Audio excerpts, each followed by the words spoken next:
Ladies and gentlemen, the President of the United States, Joe Biden, accompanied by Ms. Lauren Usher.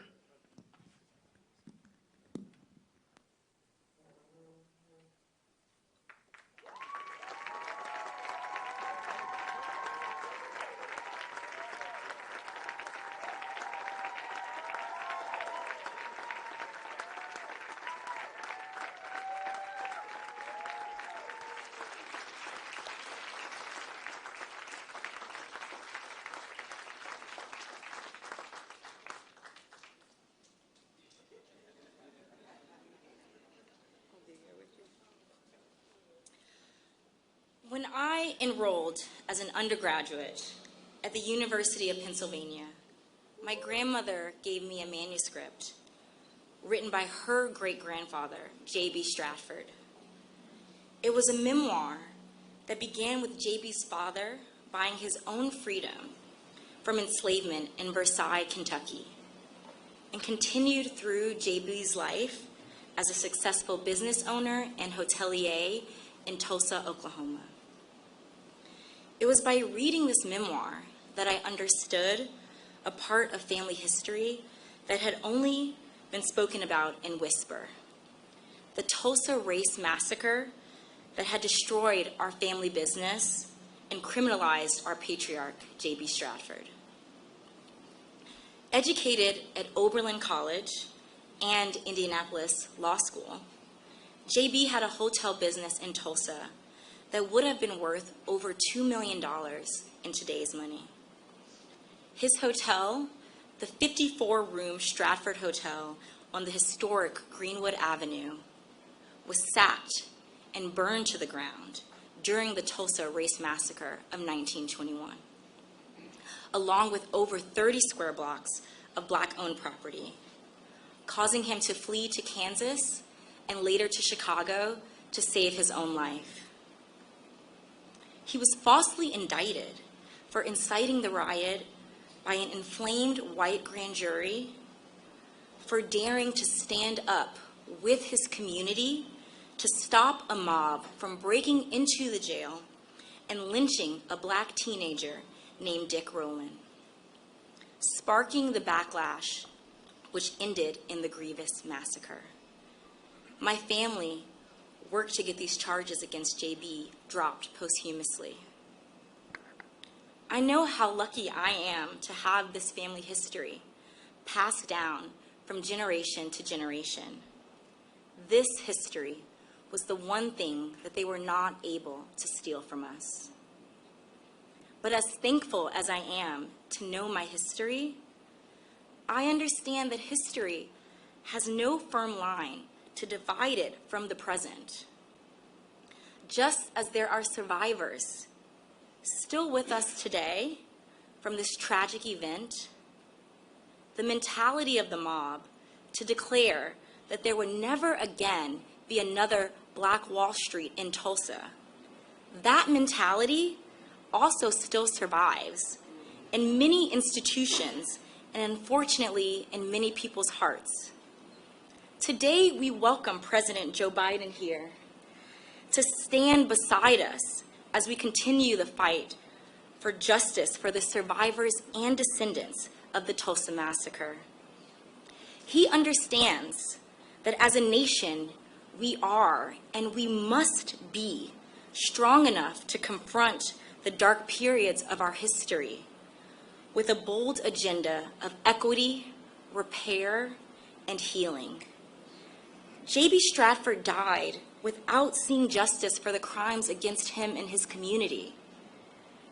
But I am sure we will see justice in my lifetime, thanks to the efforts of all of you here joining us today. And now, I introduce to you President Joe Biden.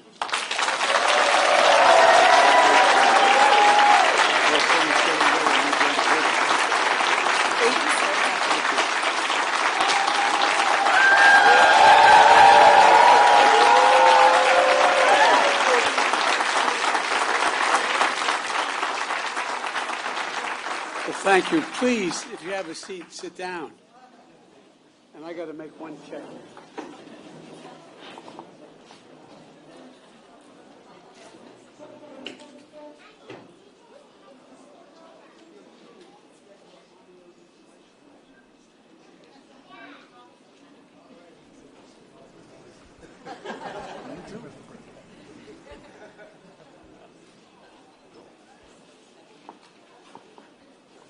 I just had to make sure the two girls got ice cream when this is over. Imagine how excited you'd be when you're 4, 5, almost 5 years old, coming to hear a president speak. My Lord. In my faith, we call that purgatory. Lauren, thank you for that gracious introduction. And in case you were wondering, in Delaware, we're a small state. We have the 8th largest black population in America, and we have one of the most talented members of Congress. And so if I didn't walk around and pay my tribute to Lisa Blunt Rochester, my congresswoman, immediately, that was... How are you, Rev? Good to see you. We've got a distinguished group of people here, and I want to thank Lauren for sharing the powerful story and for helping the country understand what's happening here. And to all the descendants here today, and to the community and civil rights leaders and members of the Congressional Black Caucus that are here, thank you for making sure we all remember, that we never forget. You know, there's a verse in 1 Corinthians that says, "For now we see in a mirror dimly, but then face to face, now I know in part, then I shall know fully." It is, I just toured the Hall of Survivors here in Greenwood Cultural Center. And I want to thank the incredible staff for hosting us here. And I mean that sincerely. Thank you. And if I didn't say what my father would insist on, please excuse my back. I apologize. But in the tour I met Mother Randall, who's only 56 years old. God love her. And Mother Fletcher, who's 67 years old. And her brother Van Ellis, who's 100 years old. And he looks like he's 60. Thank you for spending so much time with me. I really mean it. It was a great honor, a genuine honor. You are the 3 known remaining survivors of a story seen in the mirror dimly. But no longer. Now your story will be known in full view. The events we speak of today took place 100 years ago, and yet I'm the first president in 100 years ever to come to Tulsa. And I say that not as a compliment about me, but to think about it. 100 years and the first president to be here during that entire time. And in this place, in this ground, to acknowledge the truth of what took place here. For much too long, the history of what took place here was told in silence, cloaked in darkness. But just because history is silent, it doesn't mean that it did not take place. And while darkness can hide much, it erases nothing. It erases nothing. Some injustices are so heinous, so horrific, so grievous, they can't be buried, no matter how hard people try. And so it is here. Only with truth can come healing and justice and repair. Only with truth. Facing it. But that isn't enough. First, we have to see, hear, and give respect to Mother Randall, Mother Fletcher, and Mr. Van Ellis.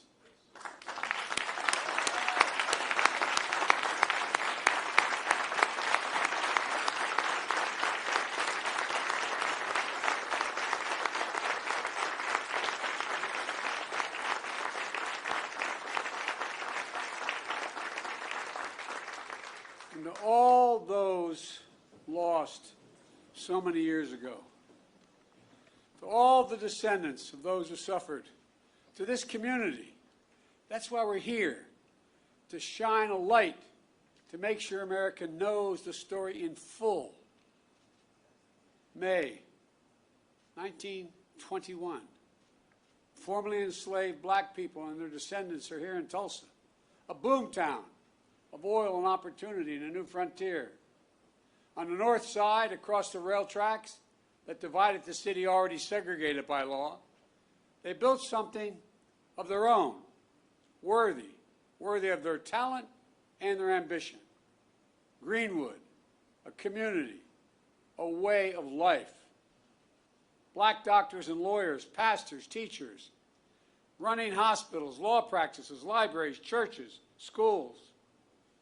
Black veterans, like the man I had the privilege of giving a command coin to, who fought, volunteered and fought and came home and still face such prejudice.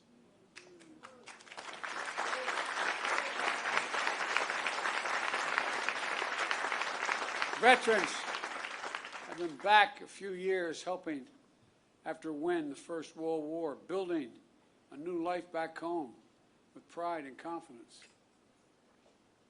Who were mom and there were at the time mom and pop black diners, grocery stores, barbershops, tailors, the things that make up a community. At the Dreamland Theater, a young black couple holding hands, falling in love. Friends gathered at music clubs and pool halls, at the Monroe family roller skating rink. Visitors staying in hotels like the Stratford. All around, black pride shared by the professional class and the working class, who lived together side by side for blocks on end. Mother Randall was just 6 years old. 6 years old, living with her grandma. She said she was lucky to have a home and toys and fortunate to live without fear. Mother Fletcher was 7 years old, the second of 7 children, the youngest being Mr. Van Ellis, was just a few months old. The children, former sharecroppers, when they went to bed at night in Greenwood, Mother Fletcher says they fell asleep rich in terms of the wealth, not real wealth, but a different wealth, a wealth in culture and community and heritage. But one night changed everything. Everything changed.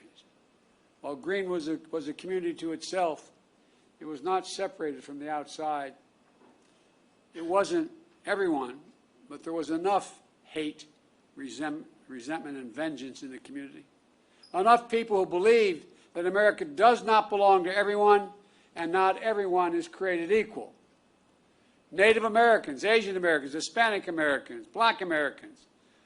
A belief enforced by law, by badge, by hood, and by noose that speaks to that lit the fuse. It lit it by the spark that it provided. A fuse of fury was an innocent interaction that turned into a terrible, terrible headline allegation of a black male teenager attacking a white female teenager. A white mob of 1,000 gathered around the courthouse where the black teenagers being held. Ready to do as still occurred, lynch that young man that night. But 75 black men, including black veterans, arrived to stand guard. Words were exchanged, then a scuffle, then a shots fired. Hell was unleashed. Literal hell was unleashed. Through the night and into the morning, the mob terrorized Greenwood, torches and guns, shooting at will. A mob tied a black man by the waist to the back of their truck with his head banging along the pavement as they drove off. A murdered black family draped over the fence of their home outside. An elderly couple knelt by their bed praying to God with their heart and their soul when they were shot in the back of their heads. Private planes dropping explosives the first and only domestic aerial assault of its kind on an American city, here in Tulsa. 8 of Greenwood's nearly 24 churches burned like Mount Zion across the street at Vernon AME. Mother Randall said it was like a war. Mother Fletcher says all these years later she still sees black bodies around. The Greenwood newspaper publisher A.J. Smitherman penned a poem of what he heard and felt that night. And here's the poem. He said, "Kill them, burn them, set the pace, teach them how to keep their place.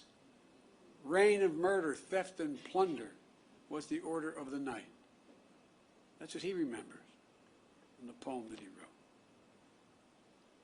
100 years ago, at this hour, on this first day of June, smoke darkened the Tulsa sky, rising from 35 blocks of Greenwood that were left in ash and ember, raised in rubble. Less than 24 hours, 1,100 black homes and businesses were lost. Insurance companies, they had insurance, many of them, rejected claims of damage. 10,000 people were left destitute and homeless, placed in internment camps. As I was told today, they were told, "Don't you mention you were ever in a camp, or we'll come and get you." That's what survivors told me. Yet no arrests of the mob were made. None. No proper accounting of the dead. The death toll records by local officials said there were 36 people. That's all. 36 people.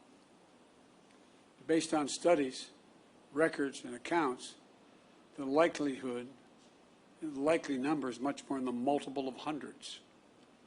Untold bodies dumped into mass graves. Families who at a time waited for hours and days to know the fate of their loved ones are now descendants who have gone 100 years without closure. But you know, as we speak, the process of exhuming the unmarked graves has started. And at this moment, I'd like to pause for a moment of silence for the fathers, the mothers, the sisters, sons and daughters, friends of God and Greenwood. They deserve the dignity and they deserve our respect. May their souls rest in peace.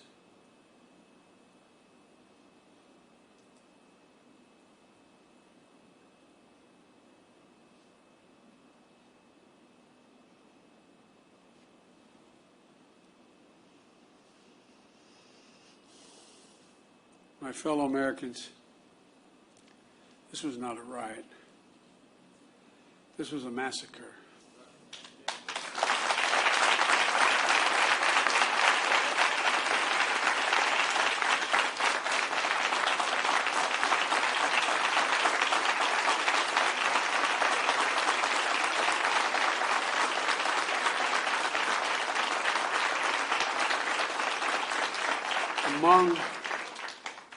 Among the worst in our history, but not the only one. And for too long, forgotten by our history. As soon as it happened, there was a clear effort to erase it from our memory, our collective memories, from the news and everyday conversations. For a long time, schools in Tulsa didn't even teach it, let alone schools elsewhere. And most people didn't realize that a century ago, the second Ku Klux Klan had been founded. The second Ku Klux Klan had been founded. A friend of mine, John Meacham, I'd written when I said I was running to restore the soul of America. He wrote a book called The Soul of America, not because of what I said. And there's a picture about page 160 in the book showing over 30,000 Ku Klux Klan members in full regalia, Reverend, pointed hats, the robes, marching down Pennsylvania Avenue in Washington, D.C., Jesse, you know all about this. Washington, D.C. If my memory is correct, there were 37 members of the House of Representatives who were open members of the Klan. There were 5, if I'm not mistaken, could have been 7, I think it was 5, members of the United States Senate, open members of the Klan. Multiple governors were open members of the Klan. Most people didn't realize that a century ago the Klan was founded just 6 years before the horrific destruction here in Tulsa. And one of the reasons why it was founded was because of guys like me who are Catholic. It wasn't about African Americans then. It was about making sure that all those Polish and Irish and Italian and Eastern European Catholics who came to the United States after World War I would not pollute Christianity. The flames from those burning crosses torched every region of the country. Millions of white Americans belonged to the Klan, and they weren't even embarrassed by it. They were proud of it. And that hate became embedded systematically and systemically in our laws and our culture. We do ourselves no favors by pretending none of this ever happened, or it doesn't impact us today, because it does still impact us today. We can't just choose to learn what we want to know and not what we should know.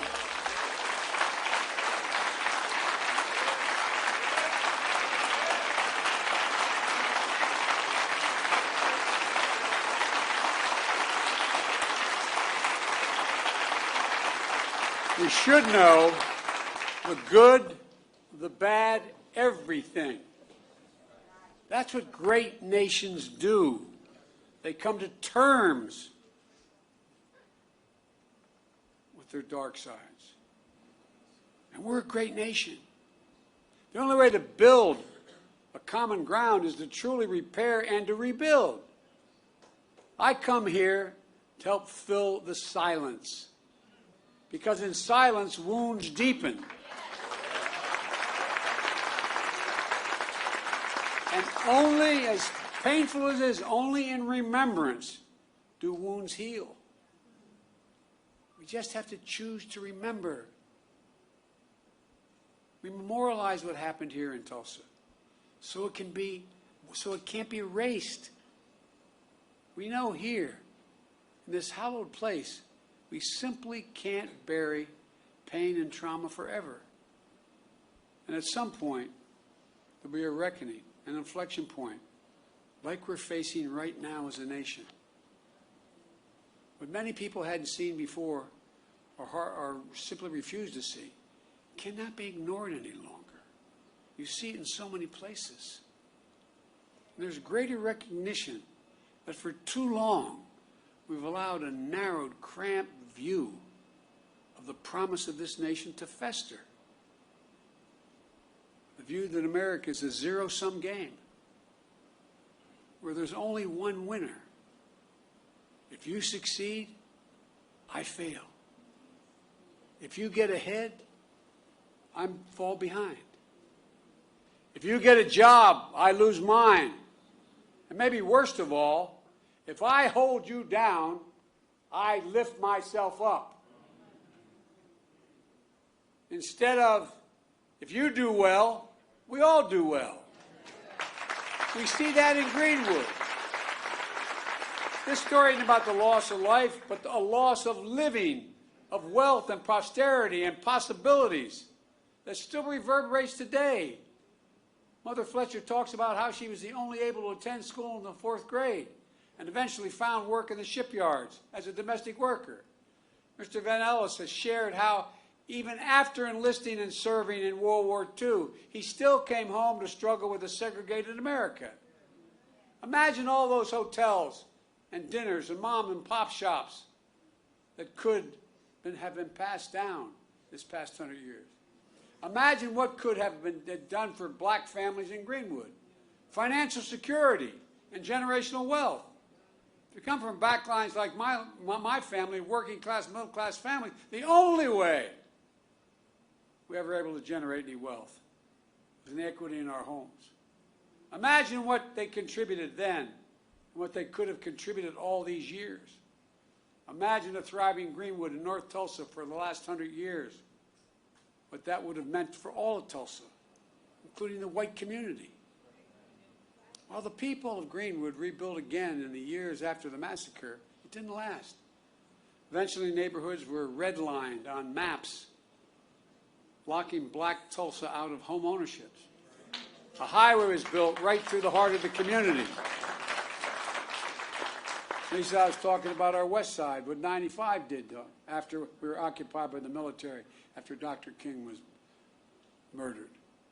The community, cutting off black families and businesses from jobs and opportunity. Chronic underinvestment from state and federal governments denied Greenwood even just a chance of rebuilding. We must find the courage to change the things we know we can change. That's what Vice President Harris and I are focused on, along with our entire administration, including our Housing and Urban Development Secretary, Marcia Fudge, who's here today.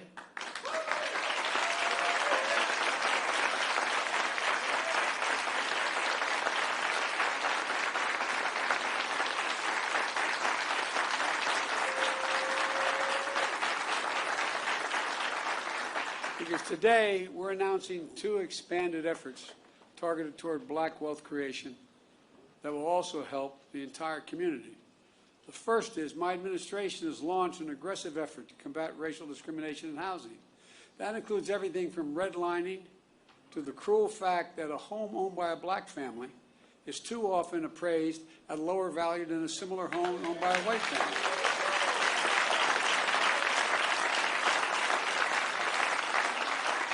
And I might add, and I need help if you have answered this one, I can't figure this one out, Congressman Horsford, but if you live in a black community and there's another one on the other side of the highway, it's a white community, it's built by the same builder, and you have a better driving record than the guy with the same car in the white community, you're paying more for your auto insurance.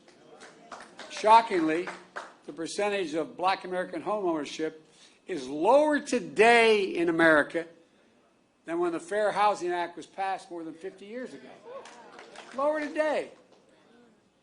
That's wrong. And we're committed to changing that. Just imagine if instead of denying millions of Americans the ability to own their own home and build generational wealth, we made it possible for them to buy a home and build equity into that home and provide for their families. Second, small businesses are the engines of our economy and the glue of our communities.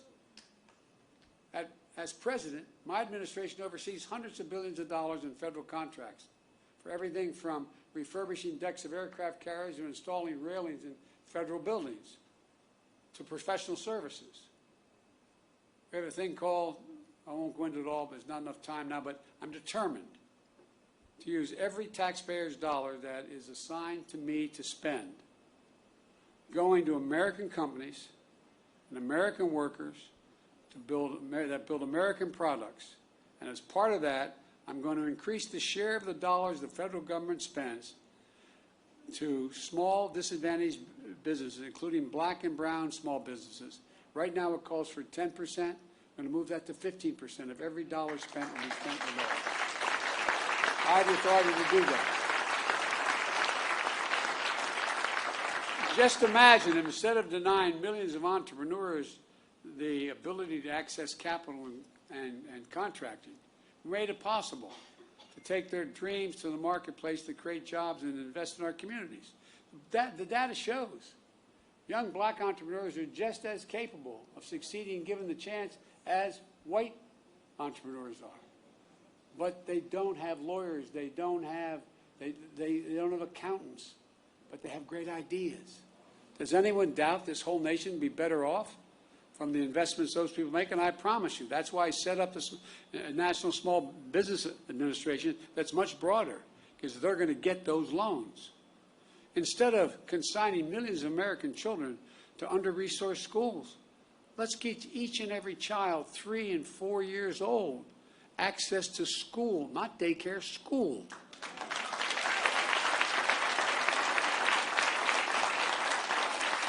In the last 10 years, studies have been done by all the great universities. It shows that it increased by 56% the possibility of a child, no matter what background they come from, no matter what. If they start school at 3 years old, they have a 56% chance of going all through all 12 years without any trouble and being able to do well. And a chance to learn and grow and thrive in a school and throughout their lives. And let's unlock more than an incredible creativity and innovation that will come from the nation's historically backed colleges and universities. You know, I have a $5 billion a year program giving them the resources to invest in research centers and laboratories in high-demand fields to compete for good-paying jobs in industries of the future like cybersecurity. The reason why they don't, their students are equally able to learn as well and get the good-paying jobs that start at $90,000 and $100,000. But they don't have the money to provide and build those laboratories. So guess what? They're going to get the money to build those laboratories. So instead of just talking about infrastructure, let's get about the business of actually rebuilding roads and highways, filling the sidewalks and cracks, installing street lights and high-speed internet, creating space to live and work and play safely. Let's ensure access to health care, clean water, clean air, nearby grocery stores, stocked with fresh vegetables and food that in fact deal with. I mean, these are all things we can do. Does anyone doubt this whole nation will be better off with these investments? The rich will be just as well off, the middle class will do better, and everybody will do better.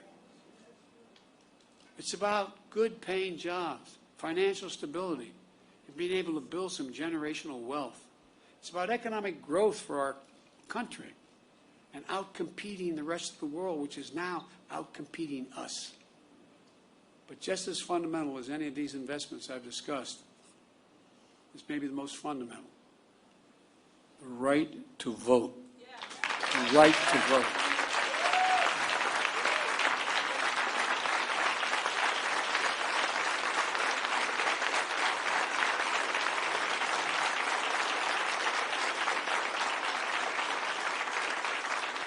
A lot of the members of the Black Caucus knew John Lewis better than I did, but I knew him.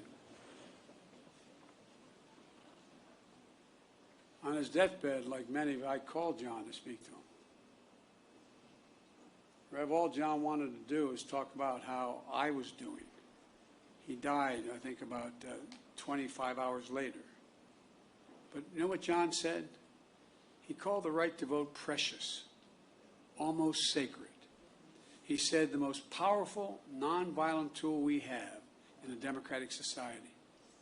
This sacred right is under assault with incredible intensity like I've never seen, even though I got started as a public defender and a civil rights lawyer. With an intensity and an aggressiveness that we've not seen in a long, long time. It's simply un-American.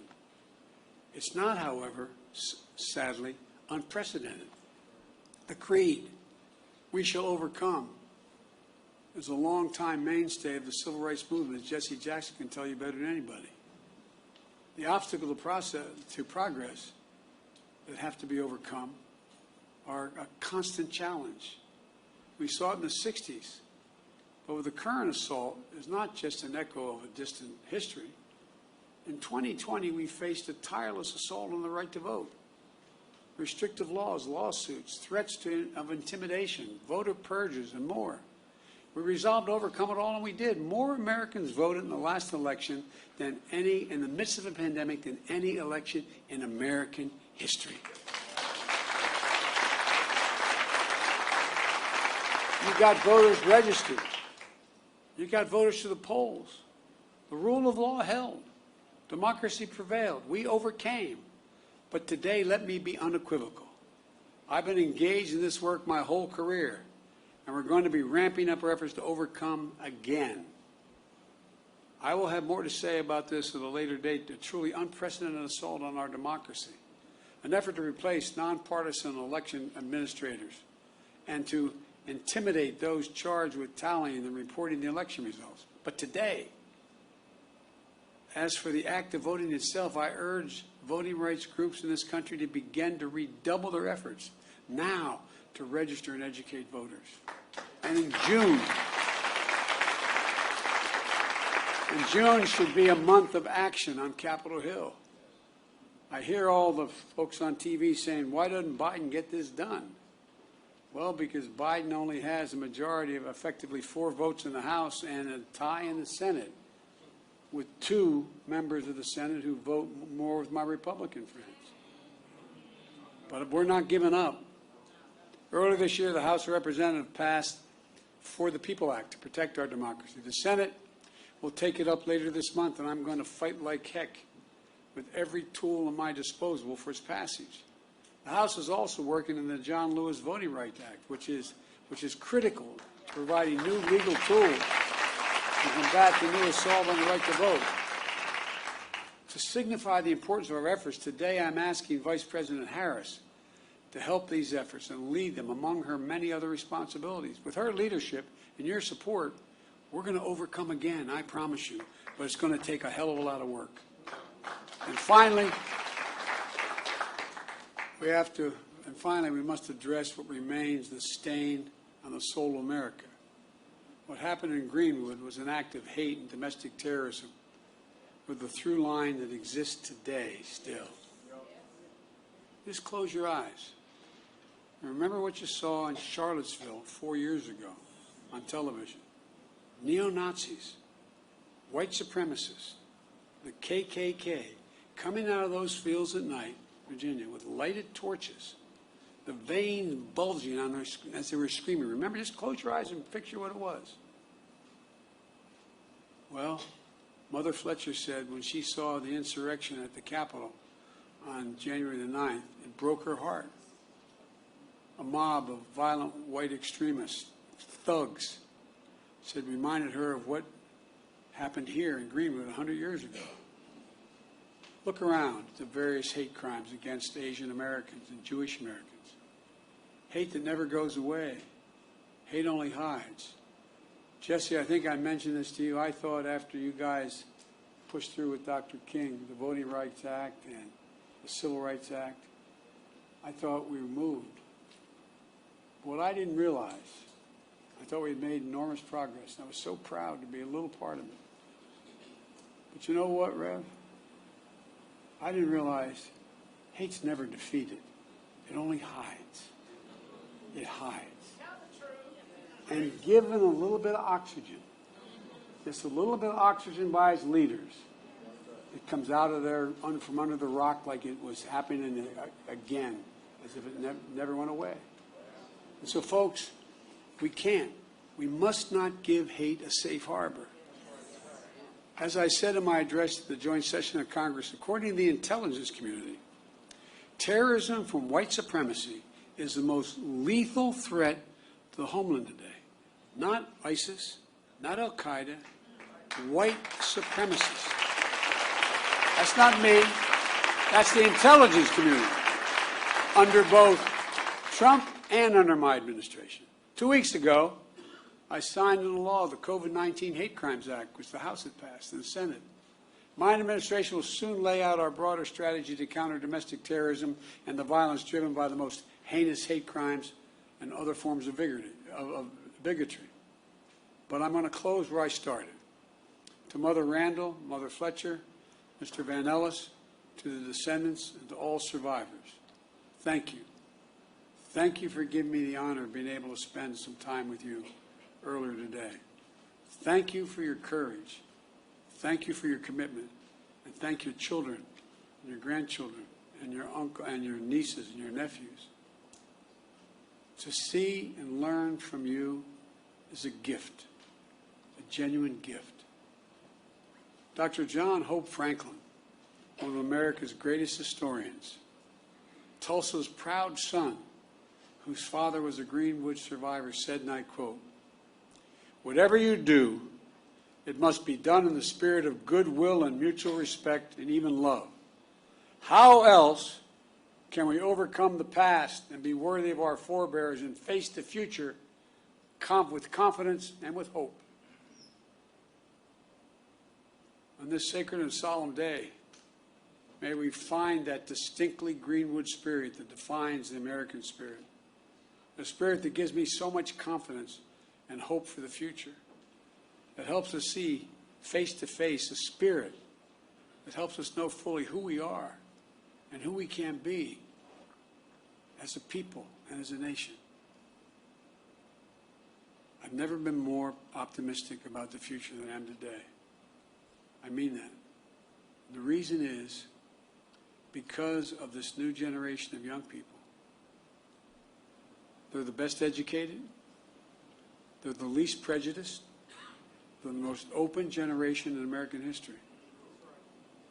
And although I have no scientific basis for what I'm about to say, but those of you who are over 50, how often did you ever see advertisements on television with black and white couples? Not a joke.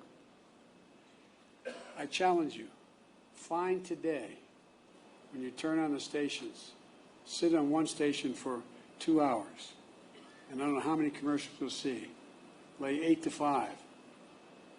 2 to 3 out of 5 have mixed-race couples in them. That's not by accident. They're selling soap, man. Not a joke. Remember old Pat Caddell used to say, you want to know what's happening in American culture? Watch advertising. Because they want to sell what they have. We have hope. And folks like you, honey, I really mean it. We have hope. But we've got to give them support. We have got to give them the backbone to do what we know has to be done. Because I doubt whether any of you would be here if you didn't care deeply about this. You're sure the devil didn't come to hear me speak. But I really mean it. I really mean it. Let's not give up, man. Let's not give up.